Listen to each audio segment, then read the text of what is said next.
আপনি, আমি এবং আমরা ততদিন পরাধীন যতদিন না এ দেশের নাগরিক হয়েও আমরা অন্যায়ের প্রতিবাদ করব না। অবশেষে অপেক্ষার অবসান।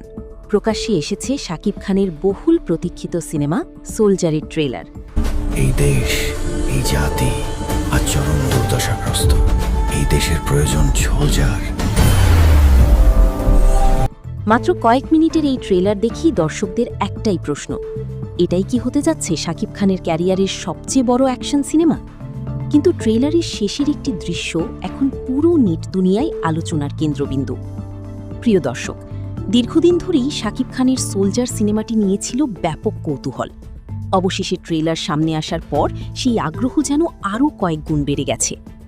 ট্রেলারের শুরু থেকেই দেখা যায় একেবারে ভিন্ন রূপে শাকিব খানকে। তার চোখে মুখে রহস্য, হাতে অত্যাধুনিক অস্ত্র আর একের পর এক দুর্দান্ত অ্যাকশন দৃশ্য। সব মিলিয়ে ট্রেলারটি যেন হলিউড ধাঁচের একটি অ্যাকশন সিনেমার অনুভূতি দেয়।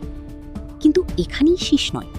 ট্রেলারের প্রতিটি দৃশ্য এমনভাবে সাজানো হয়েছে যাতে দর্শক শেষ পর্যন্ত চোখ সরাতে না পারেন। বিস্ফোরণ, ধাওয়া, মারামারি আর টানটান উত্তেজনায় ভরা প্রতিটি মুহূর্ত ইতোমধ্যেই ভক্তদের মধ্যে ব্যাপক আলোচনার জন্ম দিয়েছে। সবচেয়ে অবাক করা বিষয় হল, ট্রেলার প্রকাশের পর থেকেই সামাজিক যোগাযোগ মাধ্যমে হাজার হাজার দর্শক নিজেদের প্রতিক্রিয়া জানাচ্ছেন। অনেকেই বলছেন, যদি পুরো সিনেমা ট্রেলারের মতো হয় তাহলে সোলজার হতে পারে বছরের সবচেয়ে আলোচিত বাংলা সিনেমাগুলোর একটি।